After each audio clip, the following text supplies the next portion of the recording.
So you just bought yourself a brand new Logitech G920. You download F1 2021 and you are extremely excited to play. But you're turning your wheel 700 times to turn a corner and you're spinning around and crashing into everything. In this video, I'm going to be showing you all the best settings in order to fix all of your problems.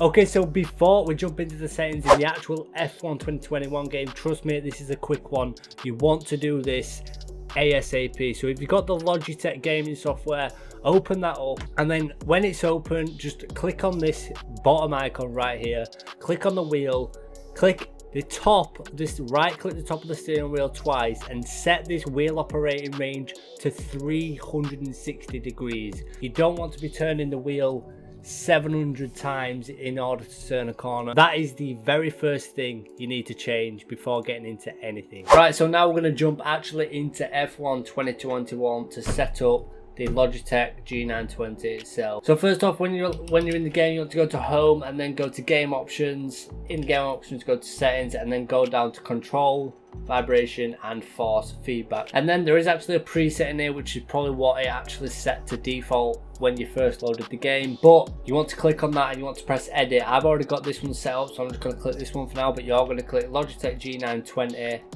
and then you're going to select edit. So first off, the calibration settings. This is kind of personal preference in a way, but you can try out my settings if you want. The dead zone, just so if there's a little bit of shake in the wheel or anything, like my steering doesn't go off in one direction. The limiter is 0. Steering saturation. So this is quite easy to set up. If you're on PC, just press F3 to enter the button test. If you're on Xbox or anything, I'm not sure what button it is, it might be X. But enter the button test and go into the steering saturation and turn your wheel 180 degrees to the right, and if it hits 100 as you are fully 180 degrees, then you've pretty much got it fully set on. And then do it on the same on that side as well to minus 100. So if it's like full 180 and you're at minus 100, then you're pretty much good to go. Throttle dead zone, I've just got a bit of dead zone on my pedals because I am a bit heavy footed, so I tend to lean on them a little bit, but you might not, so that's completely fine.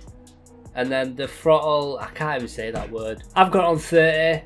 The saturation is on 10. Dead zone again, I'm a little bit heavy footed, so I put it on 5.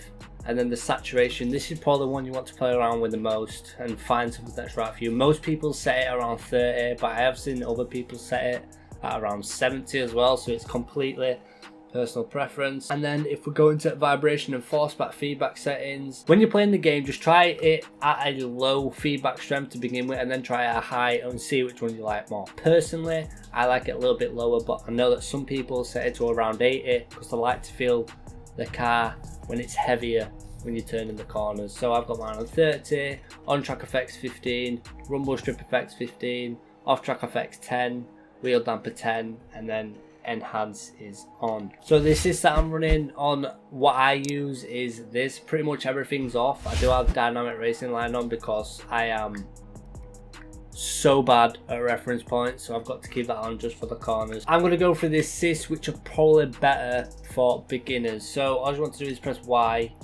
and then you want to press it to standard. So these are probably best for beginners. You want steering assist, you want it off. Anyway, you want that off. Braking assist, you want it off, you lose way too much time. Anti-lock brakes, if you're brand new to using the wheel like me, or you've used it on controller and you're used to not locking up, then I'd probably leave it on so you don't lock up in corners, but turn it off if you're used to the game a little bit more. Traction control, I'd leave that probably on medium. You don't want to put it on full because you'd lose way too much time in racing.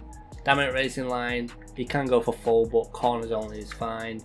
3D, obviously, I keep it on automatic if you're a beginner as well. Pit assist on. ERS assist, you can leave that on if you want, but I prefer to have it off.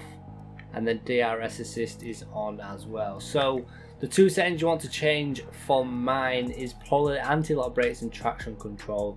As a beginner using the wheel, you probably want to have a bit of traction control because you'll find yourself slipping out of corners a lot.